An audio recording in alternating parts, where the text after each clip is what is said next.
Assalamualaikum warahmatullahi wabarakatuh. Balik lagi di channel Mang Adun. Apa kabar semuanya? Semoga baik-baik saja ya. Ini sore ini asli apa ya? Tadi udah biasalah searching gitu kan, nyari-nyari informasi. Sore ini bisa dikatakan luar biasa. Ya sama seperti sore yang lainnya, amin gitu kan. Cuma terkait KYC itu, ini pembaruan dari tampilan ya kan, backgroundnya ternyata bisa dikatakan bahkan tadi di grup sampai ada yang bilang bahwasanya ini kayaknya sinyal KYC massal gitu kan.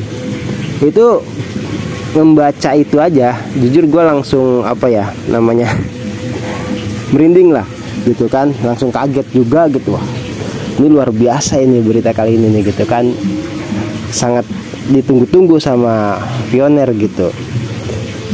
Nah, ini sambil apa ya, sambil deg-degan karena gue juga jujur belum baca semua, terus karena waktunya juga ya mepet-mepet lah. Kita baca bareng-bareng aja ya, oke? Dari core team langsung soalnya ini, oke? Nah, jadi valid lah, gitu. Kita baca satu-satu aja ya. Ini ada yang panjangnya juga nanti. Ini tampilan yang barunya, gitu kan?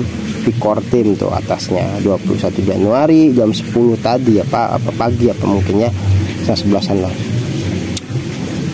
Nicholas Kokalis, salah satu dari dua pendiri jaringan Pi, menulis artikel fitur tentang verifikasi identitas bertenaga manusia di era AI gitu kan. Baca artikel selengkapnya di atas.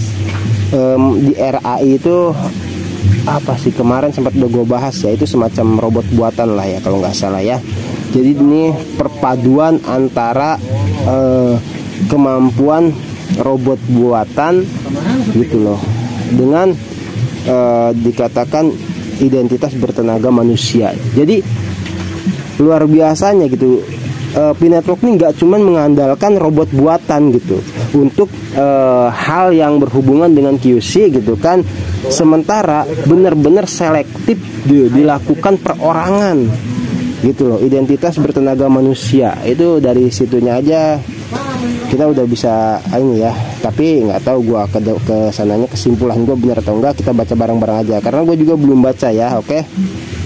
Nah, katanya di bawahnya itu baca artikel selengkapnya di atas, itu jelas ya tuh. Jadi Nicholas Kokalis, salah satu dari dua pendiri jaringan Pi, salah satunya ya beliau, yang satunya lagi Dr. Cheng Jovan, menulis artikel fitur tentang verifikasi itu. Berarti beliau ini ya yang nulis ya, itu loh. Jadi oke, kita langsung aja ke artikelnya. Nah ini dia artikelnya, kita baca bareng-bareng, oke? Ya Allah. Nah, verifikasi identitas bertenaga manusia di era AI, katanya gitu kan. Komunitas, bahkan dan terutama komunitas digital membutuhkan orang, tapi bagaimana Anda bisa membuktikan kemanusiaan mereka dalam skala besar? Itu luar biasa ya bahasanya ya. Dalam kasus jaringan Pi, sebuah komunitas global besar yang ditenagai oleh cryptocurrency yang ditambang secara seluler gitu, paling terdistribusi di dunia. Rahasianya adalah menyeimbangkan intrik teknologi tinggi dengan orang-orang. Kami menemukan kesuksesan dengan menciptakan solusi QC asli. Kayak luar biasa. Gaya bahasanya ini loh yang gua seneng gitu.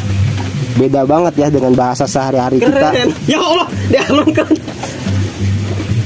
Membangun komunitas kripto di era AI ya, kayak gitu kan.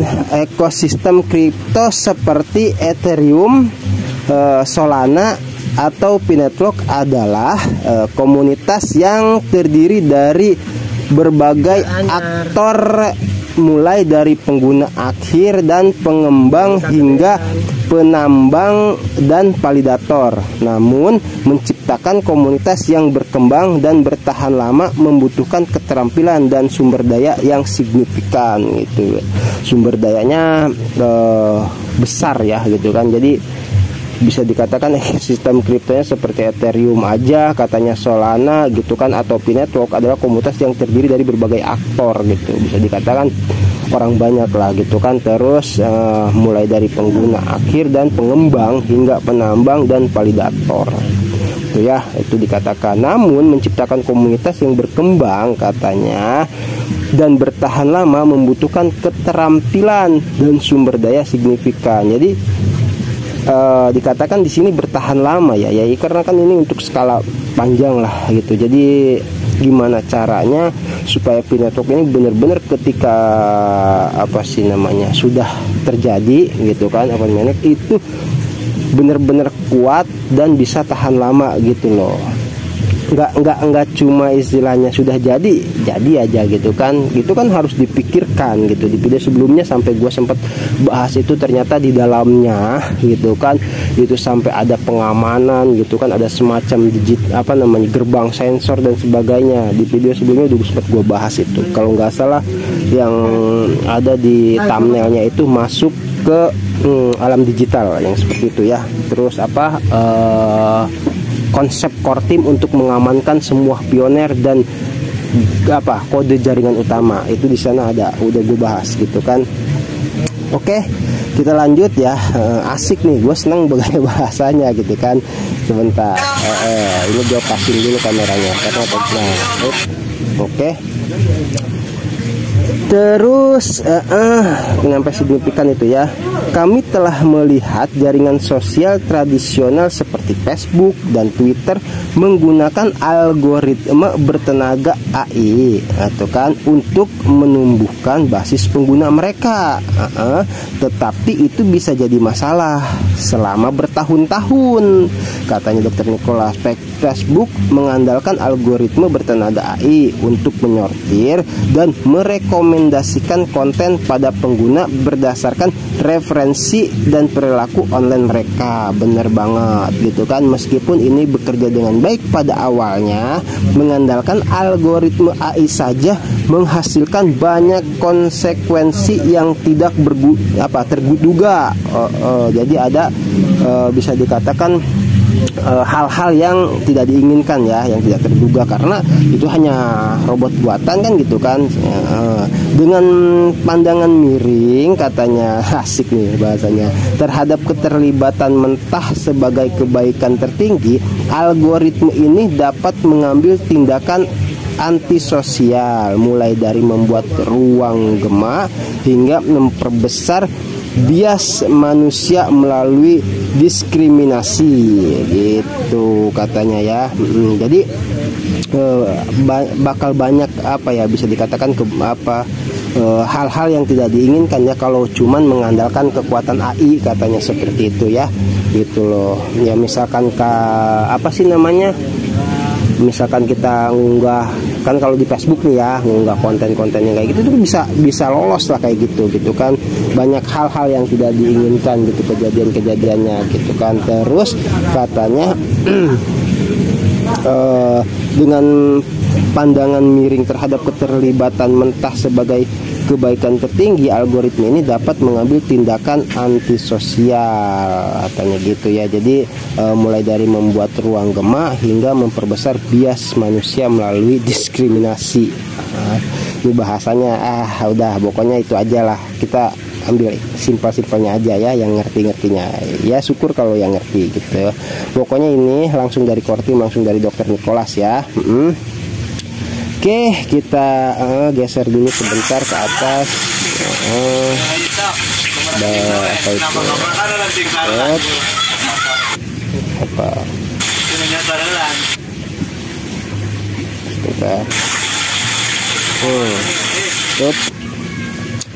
Baru-baru ini katanya tawaran 44 miliar dolar yang dipublikasikan untuk membeli Twitter oleh CEO Tesla Elon Musk, bener kemarin-kemarin gue sempat dengar gitu ya, dibatalkan pada jam ke-11 karena dugaan prevalensi akun palsu dan bot spam. Banyak yang nggak jelas ya, jadi gitu, yang dimungkinkan oleh kurangnya verifikasi manusia. Banyaknya jumlah spam membawa pertanyaan tentang seluruh nilai Twitter gitu, yang ngeri ya. Jadi ya, dengan bot spam yang berpotensi meningkatkan jumlah penayangan untuk pengiklanan sementara membuat pengguna frustasi, jelas bahwa AI yang ada tidak cukup. Insiden ini menyoroti pentingnya memverifikasi pengguna serta memantau dan mengawasi produk AI dengan cermat. Sementara bot spam dan faktor lainnya telah menjangkiti dan merusak beberapa komunitas online. Kita masih dapat melihat dampak luar biasa yang berhasil ditimbulkan oleh komunitas manusia dan cacat, kata gitu ya. Ini kejadian di Twitter itu sampai ditawarin, wah gila tawarannya itu 44 miliar untuk membeli ya, ternyata dibatalkan ya. Kirain gue jadi tuh waktu itu. Ternyata jadi pelajaran ya buat dokter Nicholas dan core team gitu kan. Itu katanya. Jadi insiden ini menyoroti pentingnya verifikasi pengguna gitu. Jadi jangan sampai ada, ya kita tahu sendiri bikin emailnya mudah misalkan kayak seperti itu ya. Jadi banyak tuh kita bisa bikin akun berapa saja. Itu kayak semacam itu ya, kita kayak di Facebook, di Twitter misalkan nih gitu kan, itu kita bisa bikin email banyak, kita bisa bikin akun banyak. Nah itu kan yang aktif, yang mana malah jadi sampah kayak gitu. Nah itu ya, ketemu di situ. Oke. Akhirnya katanya sementara bot spam dan faktor lainnya telah menjangkiti dan merusak beberapa komunitas online. Betul banget, kita masih dapat melihat dampak luar biasa yang berhasil ditimbulkan oleh komunitas manusia dan cacat ya. Komunitas Reddit yang terdiri dari spekulan yang berpikiran sama di Wall Street Bets telah berhasil membuat dampak keuangan global berkali-kali. Ciri khas gua keluar dah. Gua ulang ya. Itu komunitas Reddit yang terdiri dari spekulan dan berpikiran sama di Wall Street Bet telah berhasil membuat dampak keuangan global berkali-kali. Semuanya dibangun di sekitar orang-orang nyata. Anggap saja Turing test dalam skala besar, bagaimana perusahaan dapat memverifikasi bahwa orang-orang mereka nyata kayak gitu. Jadi kalau misalkan ada keterlibatan orang nyata tuh itu kan, tenaga manusia itu malah lebih menguntungkan karena lebih detail dan lebih jelas ya gitu loh wujudnya. Bisa dikatakan seperti itu, segala sesuatu atau aktivitasnya juga gitu kan. Terus ini coba mematuhi regulasi yang lebih ketat katanya gitu kan. Memverifikasi identitas pelanggan seseorang adalah proposisi yang kompleks, membutuhkan skalabilitas dan keamanan seputar data pribadi, menambah masalah bagi perusahaan teknologi seperti jejaring sosial dan aplikasi kripto adalah kebutuhan untuk mematuhi peraturan yang semakin ketat, mulai dari penanganan data pengguna hingga implementasi KYC atau KYC atau kenali pelanggan Anda. Itu bahasa simpelnya ya. Kata dokter Nicholas. Kemarin gue malah berpikir kirain tuh semacam kartu anggota, atau bahasa simpelnya kayak gitu ya, kenali pelanggan Anda. Mewajibkan lembaga keuangan untuk melakukan pemeriksaan identitas dan latar belakang rutin pada klien mereka sebelum menggunakan platform mereka, dan merupakan bagian dari serangkaian tindakan yang lebih luas untuk memerangi pencucian uang dan aktivitas terlarang lainnya. Iya, itu ya pentingnya KYC gitu kan. Jadi biar kita tuh kenal gitu, kenali pelanggan Anda, kata dokter Nicholas itu kan, untuk mematuhi regulasi yang lebih ketat katanya. Oke, coba gua ini lanjut geser dulu ya kita ya. Bahasanya cukup bukan kelas gua lah intinya, cuman mudah-mudahan kita baca bareng-bareng saja gitu. Gue juga cuman apa sih namanya bisa apa sih bisa apa namanya bisa menerjemahkan atau menafsirkan sepemahaman gue aja ya. Tadi sampai ke ini nih ya, yang apa aktivitas terlarang lainnya ya. Oke, kita coba geser lagi. Mudah-mudahan nggak sampai keputus. Kita berarti baca di pas dulunya hanya berkaitan ya sudah. Nah, berarti kan Bismillah, dulunya hanya berkaitan dengan sektor perbankan katanya. KYC kini semakin dibutuhkan perusahaan di sektor cryptocurrency, memulai dari bursa dan broker hingga broker itu calo kan ya, hingga penyedia dompet dan layanan lainnya. Dan dengan perluasan Web 3 dan dorongan berkelanjutan untuk memberi penghargaan kepada pengguna digital, pentingnya KYC hanya akan bertambah gitu kan katanya. Sayangnya biaya KYC bisa menjadi penghalang bagi banyak startup kripto. Oke, kemarin udah sempat gue bahas ya masalah apa namanya biaya KYC ini gitu. Udah mulai lancar gue ngomong KYC ya sekarang. Udah saking sering baca ya atau ini. Oke, kita lanjut ya. Setelah mempertimbangkan banyak faktor, mulai dari jam manual dan perekrutan staf hingga harga alat kepatuhan dan penerapannya, perusahaan dapat menghabiskan ratusan juta dolar. Wow, untuk verifikasi. Bahkan dengan tarif KYC yang dikurangi dan diiklankan secara umum sebesar 1,49 hingga 2,05 per pengguna gitu kan, dolar ya itu ya. Kemarin udah sempat gua bahas itu. Solusinya ini tidak dapat diskalakan atau hemat biaya untuk mengumpulkan basis pengguna yang besar. Selain itu, KYC dapat menciptakan friksi dalam hal orientasi pengguna baru, memberikan penghalang masuk yang baru dan berat ya. Oh iya. Jadi selain itu KYC dapat menciptakan friksi dalam hal orientasi pendatang baru ya, apa namanya pengguna baru. Jadi memberikan penghalang masuk. Jadi jadi seperti ini mungkin ya gitu kan.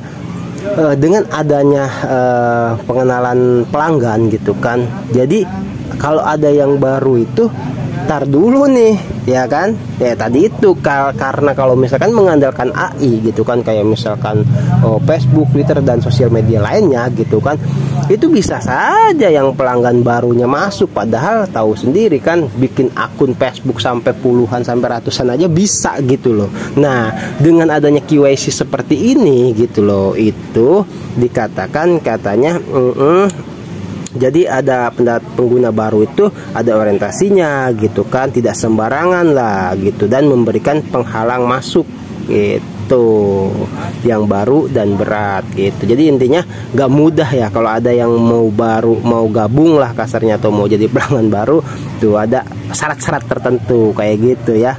Oke.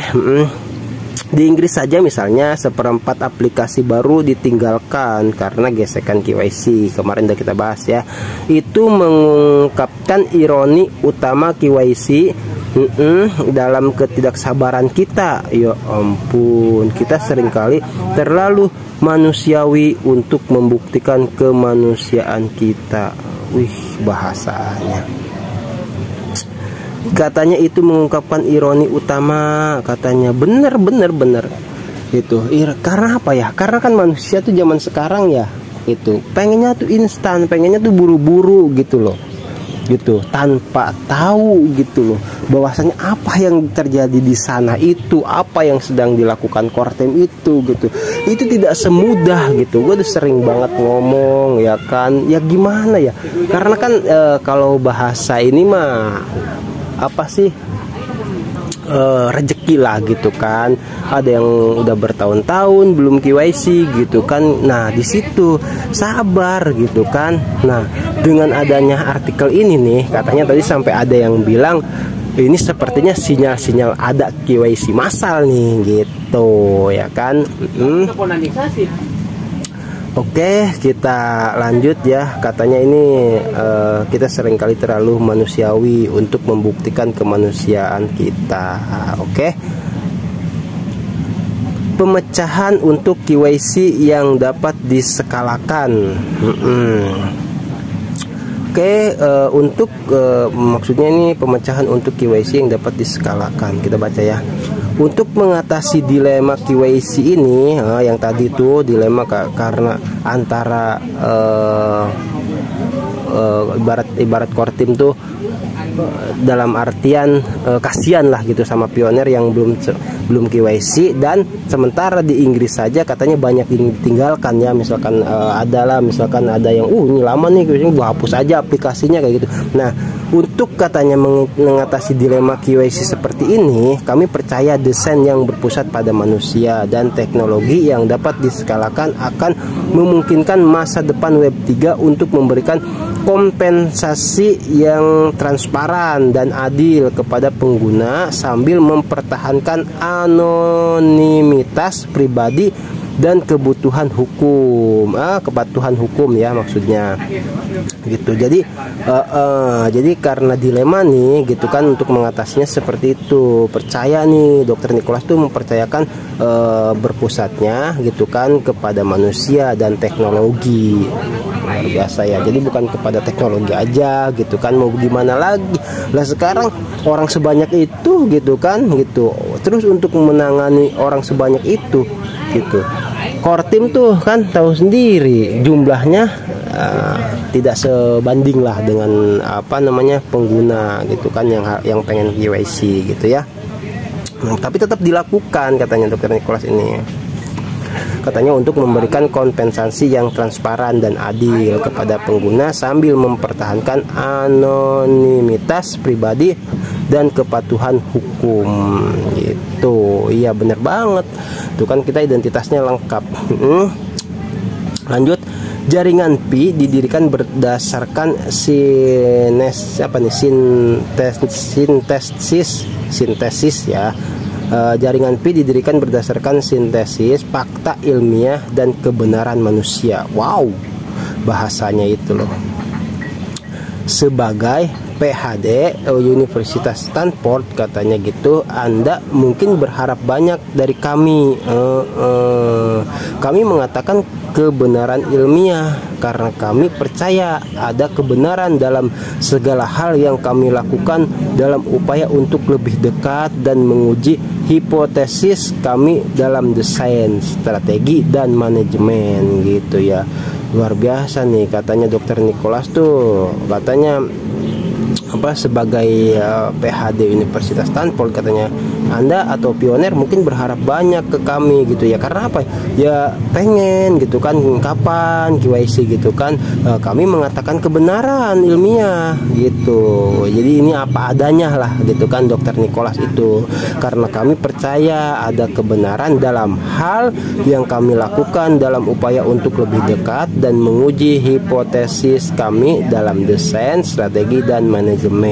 Jadi intinya segala sesuatu yang diupayakan sama Dr. Nicholas nih gitu kan, ini demi kebenaran juga gitu loh, demi kita juga ya.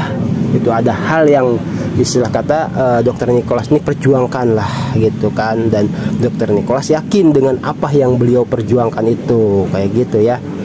Oke, kita geser dulu, lanjut. lagi sampai manajemen ya. Nanti kita lanjut di fakta matematika.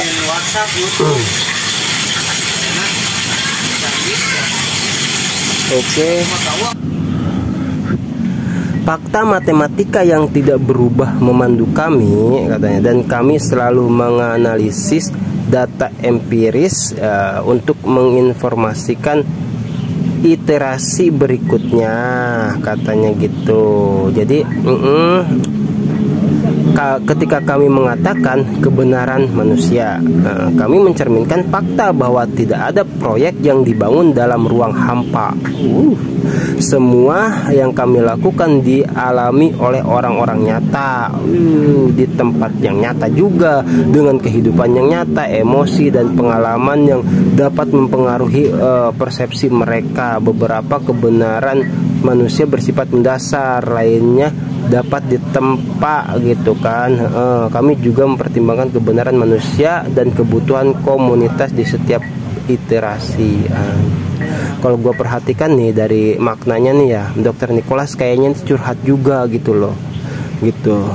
Jadi ingin menegaskan juga loh kepada pioner itu gitu loh, bahwasanya matematika yang ada gitu kan ya, istilahnya tidak berubah memandu kami, dan kami selalu menganalisis data empiris ya gitu kan, untuk menginformasikan iterasi berikutnya, perkembangan gitu kan ya. Ketika kami mengatakan kebenaran manusia katanya gitu kan, kami mencerminkan fakta bahwa tidak ada proyek yang dibangun dalam ruang hampa gitu loh. Ini curhatannya nih, semua yang kami lakukan dialami oleh orang-orang nyata katanya, di tempat yang nyata, dengan kehidupan yang nyata, emosi dan pengalaman yang dapat mempengaruhi persepsi mereka. Beberapa kebenaran manusia bersifat mendasar gitu kan, lainnya dapat diterapkan. Jadi gini, kalau Dokter Nicholas pengen bilang tuh, ini loh, gue juga melakukan hal yang seperti kalian inginkan gitu loh. Gue juga sama manusia biasa gitu. Ini yang kami kerjakan juga jelas wujudnya gitu kan. Kami kayak melakukan hackathon semua, programmer gitu kan, itu di ruang yang nyata, dan kami orang-orang yang nyata gitu loh, bukan robot gitu kan. Dan kami ya di sini nih istilah curhatnya beliau ya, tapi sangat elit cara beliau curhat ini gitu. Dan kami katanya juga dengan kehidupan yang nyata ya, beliau kan punya keluarga juga, terus punya emosi juga sebenarnya gitu kan gitu. Jadi sebenarnya beliau memikirkan ya, jadi itu yang perlu pioner garis bawahi atau lingkari atau ingat-ingat ya, bahwasanya Dokter Nicholas itu sangat memikirkan kepada pioner. Oke, kita lanjut. Mempertahankan keseimbangan antara kebenaran itu mendorong kami maju katanya, saya selangkah demi selangkah seiring kemajuan proyek kami. Misalnya desentralisasi adalah salah satu properti terkemuka dari jaringan kripto dan komponen penting dari PCP, tetapi kami tidak ingin hanya mensentralisasi demi desentralisasi. Bahasanya gini, desentralisasi itu terpusat ya gitu. Gue sempat ngebahas juga di video sebelumnya.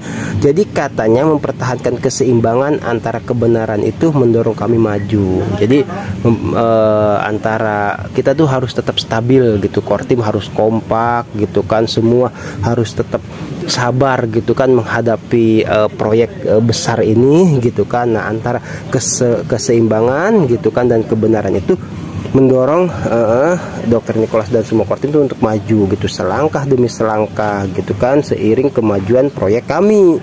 Bener banget ya. Jadi terus terpusat atau mengerucut, berkembang terus ya.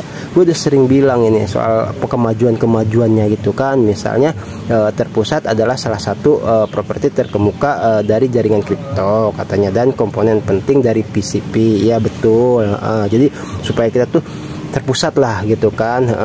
Terus katanya, tetapi kami tidak ingin hanya terpusat demi memusatkan demi terpusat. Jadi intinya tidak hanya terfokus di situ aja ya. Kita misalkan terpusat gitu kan ke P-Network, tapi kata dokter Nicholas nih itu, tapi bukan cuman soal itu saja gitu. Kami memang itu visi kami, tapi kami juga gitu kan, bisa dikatakan seperti itu. Kami juga memikirkan lah istilahnya kayak gitu ya.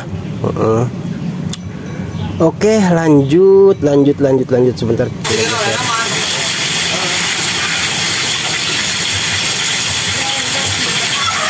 Kita lanjut di sebaiknya ya. Ini bahasanya aduh ya nggak apa-apa lah, kita baca bareng-bareng aja. Oke, kita dibaca di sebaiknya ya. Sebaiknya kami sebaliknya, ya ampun nih mata gua. Sebaliknya kami telah mengadopsi desentralisasi progresif, katanya berdasarkan tahapan industri, kesiapan dan kesadaran audiens arus utama, pengembangan utilitas teknologi blockchain dan fase proyek kami untuk semoga pada akhirnya mencapai desentralisasi yang bermakna dan berkelanjutan. Ya, luar biasa. Di V kami telah menerapkan metode berulang untuk semua aspek proyek, mulai dari strategi tingkat jaringan kami hingga menguji fitur produk kecil di aplikasi seluler kami itu, hingga mengembangkan model token hingga proses alur kerja, katanya. Waduh, ribet. Oke, gue baca lagi ya gitu biar lebih jelasnya, karena bahasanya ini IT banget ya kan, takutnya nggak jelas gitu kan. Sebaliknya katanya kami mengadopsi desentralisasi progresif gitu berdasarkan tahapan industri, kesiapan dan kesadaran audiens arus utama, pengembangan utilitas atau kegunaan teknologi blockchain dan fase proyek kami, tahap-tahapnya untuk semoga pada akhirnya mencapai desentralisasi atau terpusat yang bermakna dan berkelanjutan. Itu ya yang penting ya, jadi bukan sementara. Di P kami telah menerapkan metode berulang untuk semua aspek proyek, katanya.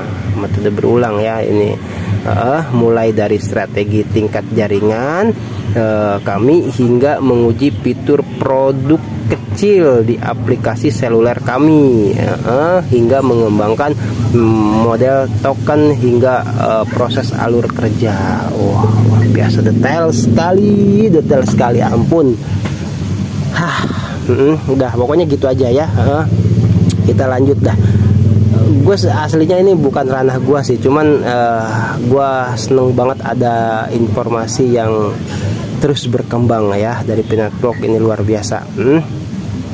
Perbedaan itu memisahkan kami dari beberapa model set in stone, apa itu, yang mengandalkan hipotesis white paper mereka sebelum orang-orang mereka. Sebagai gantinya kami menerapkan umpan balik dan iterasi kami untuk menginformasikan dan meningkatkan model token dan struktur jaringan, semuanya untuk memenuhi kebutuhan orang yang kami layani dengan lebih baik. Luar biasa. Solusi KYC bersumber komunitas P-Network gitu. Ini kayaknya udah mau habis ya, sebentar kita coba di dokter dulu. Oh belum, masih banyak ya. Oke, kita tadi di solusi bersumber, nah di sini ya. Solusi KYC bersumber belum, ternyata masih komunitas P-Network gitu ya. P-Network merancang solusi KYC aslinya PKYC sebagai tanggapan atas kurangnya skalabilitas, aksesibilitas keuangan dan jangkauan global dari solusi pasar pihak ketiga lainnya, menggabungkan kebenaran ilmiah dan manusia. PKYC menggabungkan otomatisasi mesin AI buatan dengan verifikasi manusia hiperlokal. Wow. Terus crowd score, apa itu? Crowd score itu kan untuk mencapai KYC yang akurat dan efisien untuk lebih dari 35 juta anggota global yang sudah menggunakan platform selularnya. Luar biasa ya. Katanya ini merancang solusinya itu sebagai tanggapan gitu atas kurangnya skala. Jadi ya itulah, banyak yang mengeluh intinya kayak gitu ya. Nah, ini tanggapan karena adanya sebagai tanggapan ya Dr. Nicholas membuat ini gitu. Jadi menggabungkan gitu kan kebenaran ilmiah dan manusia katanya gitu. Terus PQIC menggabungkan otomatis mesin AI dengan verifikasi manusia. Terus untuk mencapai KYC yang akurat dan efisien untuk lebih dari 35 juta anggota. Gua nggak habis pikir itu gimana cara ngerjainnya ya. Ya Allah, sabar ya core team ya. Mudah-mudahan ini pioner yang belum KYC bisa lebih sabar dari core team ya. Gitu loh. Core team aja ngehadapin 35 anggota, juta anggota. Oke, ini kita lanjut dulu deh. Kita lanjut dulu, ini luar biasa ini ya. Kepala gua udah sebenarnya agak anget udah. Kita lanjut deh, kita lanjut di otomatisasi ya. Ini kayaknya, nah ini baru udah mau habis nih kayaknya. Belum apa nggak tahu, lantar lah. Ntar kita di otomatis apa? Ntar bismillah.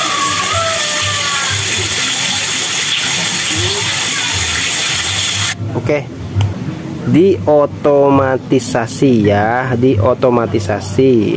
otomatisasi mesin bertanggung jawab atas pemrosesan gambar. Oke, katanya mesin itu bertanggung jawabnya atas gambar ya, prosesnya itu. Terus ekstraksi teks katanya, terus deteksi ID palsu, pemeriksaan livense, dan apa ini perbandingan gambar, verifikasi manusia. Sementara itu diproses oleh individu yang telah disetujui sebelumnya yang memeriksa data yang lebih disanding dari aplikasi KYC anggota lain. Oke, sehingga mencegah individu membuat akun palsu. Nah, ini kan yang berbahaya untuk mengatasi masalah KYC yang dapat diskalakan. Jadi jangan sampai ada akun yang banyak ya. Jadi ini satu akun cuma cukup untuk satu pioner. Oke.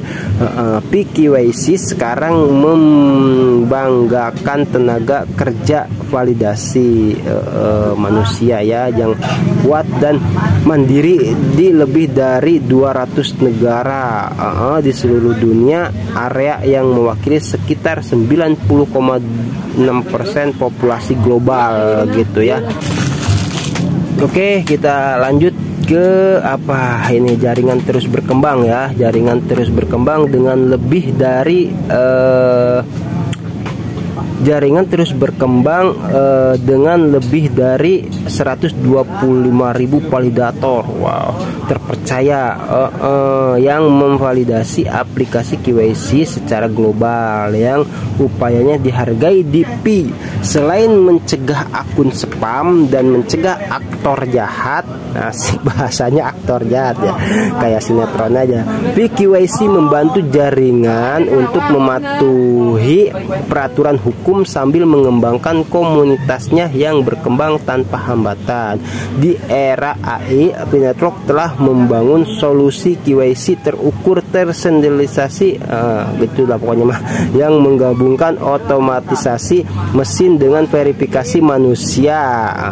Itu apa tuh, crowd untuk solusi yang efisien dan responsif katanya gitu ya. Jadi responsif tuh tanggapannya cepat, bagus ya gitu. Jadi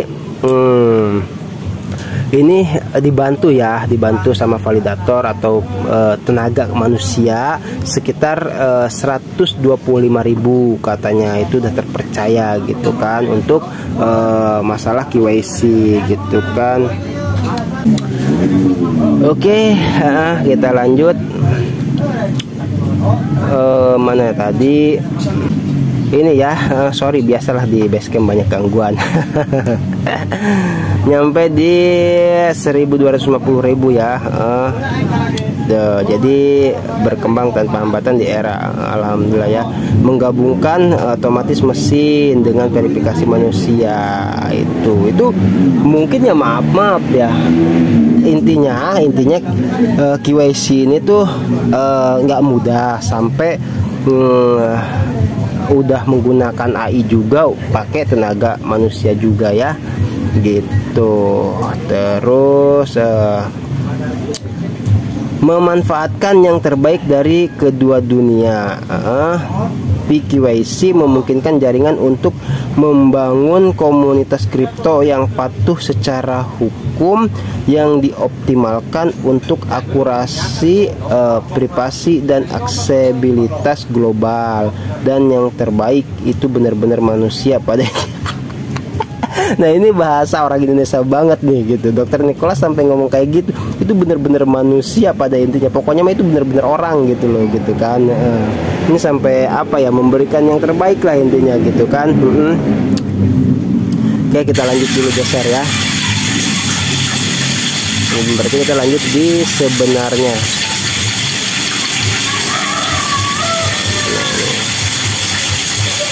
Nah, ini habis nih udah nih kayaknya.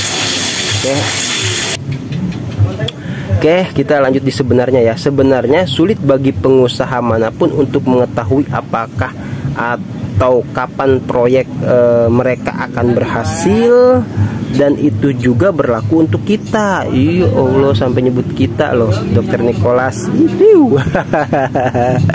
Ya, kita ya sama pioner gitu kan, sama beliau sampai disebut kita. Jadi pioner sama Dokter Nicholas ya, katanya gitu. Apa yang kami ketahui adalah bahwa PI memiliki visi besar untuk jaringan dan ekosistem yang dapat diakses dan inklusif gitu, yang dibangun di atas blockchain dan didorong oleh cryptocurrency yang terdistribusi secara adil melalui kekuatan komunitas. Kami semakin dekat setiap hari untuk mewujudkan visi tersebut. Tuh, garis bawah itu, kami semakin dekat setiap hari untuk mewujudkan visi tersebut. Itu ya, jangan sampai salah paham ya. Ini perkembangan loh, semakin berkembang ya intinya ya. Itu. Terus kayak ini kok ada titik-titiknya gitu ya. Mungkin ini kesimpulannya ya, atau apa nggak tahu. Ini udah habis nih. Seorang teknolog seumur hidup, Dr. Nicholas Kokalis adalah ininya ya, apa namanya, kalau ibarat di sebuah buku tuh tentang penulis gitu mungkin ya, gitu. Luar biasa. Jadi ini jadi gini sistemnya, apa namanya, programnya ya, mungkin ya, konsepnya. Dokter Nicholas nulis artikel tadi, terus diserahkan ke core team untuk disebarkan kepada pioner. Nah, di bawahnya core team gitu kan, memberikan catatan.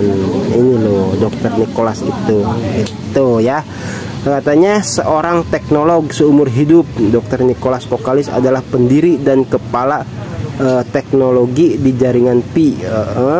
Kokalis memiliki latar belakang yang luas dalam teknologi blockchain. Di awal PhD, pokoknya itulah, bekerja, Kokalis membuat kerangka kerja untuk menulis kontrak pintar pada sistem terdistribusi yang toleran terhadap kesalahan sebelum blockchain dan Ethereum diperkenalkan, katanya.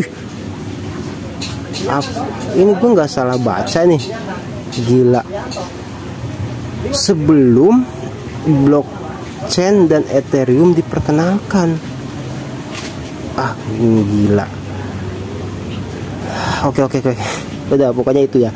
Sebagai bagian dari pasca doktoralnya, Dia memperkenalkan dan mengajar CS 359B, aplikasi gua ribet banget kalau aplikasi terdesentralisasi pada kelas blockchain di Departemen Ilmu Komputer Stanford. Kokalis dapat berbicara tentang potensi teknis, keuangan, dan sosial dari cryptocurrency dan keterbatasannya. Berarti sangat menguasai ya, gitu loh, luar biasa. Sangat menguasai di bidang, bahkan katanya ini yang kepala gua asli ini kaget juga ini, bahwasanya udah menulis gitu kan, gitu tentang kontrak printer pada sistem distribusi yang toleran terhadap kesalahan sebelum gitu kan blockchain dan Ethereum diperkenalkan. Oh, pantes nih ya, waktu kemarin apa sih namanya, ada beredar foto beliau bareng siapa, Vitalik Buterin itu ya, siapa Vitalik apa itu, lupa gua namanya, yang pendiri Ethereum itu gitu. Oh iya, mungkin bisa jadi nih Vitalik nih belajar juga sama dokter Kokalis ya kan, dokter Nicholas, bisa jadi kan. Udahlah pokoknya, aduh kepala gue udah mulai keliangan nih. Ada sedikit lanjut ya, oke. Sedikit lagi nih. Nah ini dia, ini mungkin ada orang yang apa sih namanya, kesimpulannya ya. Makanya katanya untuk pioner artikelnya dibaca Ori dari Core Team, katanya. Tadi saya sudah baca, intinya untuk melakukan KYC itu sangat susah dan membutuhkan modal besar. Sekelas Twitter dan Facebook aja masih banyak pengguna bot atau akun palsu. Core Team lagi bekerja keras untuk membuat KYC sukses agar tidak ada akun palsu lagi. Makanya Core Team menggabungkan teknologi AI dan validator manusia agar akun Pi itu semua asli, bukan akun palsu. Intinya komunitas adalah inti agar proyek ini sukses. Jadi untuk orang-orang yang mengeluh KYC belum juga terjadi, Core Team sudah bekerja keras dan harus sabar. Kita di sini mendukung dan berdoa saja, semoga doa para pioner diijabah dalam proyek ini sukses seperti yang diharapkan, agar semua manusia hidup layak dan bahagia. Untuk yang belum KYC tetap semangat. Oke. Jadi gitu ya kesimpulannya. Oke, pokoknya gue juga sih dengan adanya kabar seperti ini seneng lah. Setidaknya benar-benar tuh dokter Nicholas tuh kita tahu dokter Nicholas tuh benar-benar memikirkan gitu loh, memikirkan tentang yang belum KYC, memikirkan pioner gitu kan, sampai membuat artikel ini katanya sebagai tanggapan gitu, bahwasanya dari tadi apa namanya masalah skala lah intinya gitu ya. Oke, gua nggak, ini udah cukup panjang ya videonya. Kalau ada yang mau komen aja. Thank you banget yang udah like, subscribe juga, yang udah nge-share ke semua media sosial. Sorry, gua emang keadaannya seperti ini dari bikin video atau konten ya kan, gua seadanya gitu kan, dari di Basecamp gitu. Terus juga gua cara bicaranya, karakternya seperti ini ya. Terima kasih banget buat yang udah support selalu ya. Nanti kita lanjut lagi. Oke, ini gua share video soal KYC karena belakangan ini masih banyak banget orang yang bertanya-tanya soal KYC ya. Nanti kita lanjut lagi, insya Allah. Gue masih ada sih sebenarnya, cuman gue karena ini yang update terbaru, gue segera luncurkan aja ya, biar pioner nggak ketinggalan informasi juga gitu. Oke, gue Mangadun, thank you banget. Kayak kemarin yang udah ngasih masukan, terima kasih banget itu. Makasih banget ya buat semuanya. Mangadun, wassalamualaikum warahmatullahi wabarakatuh.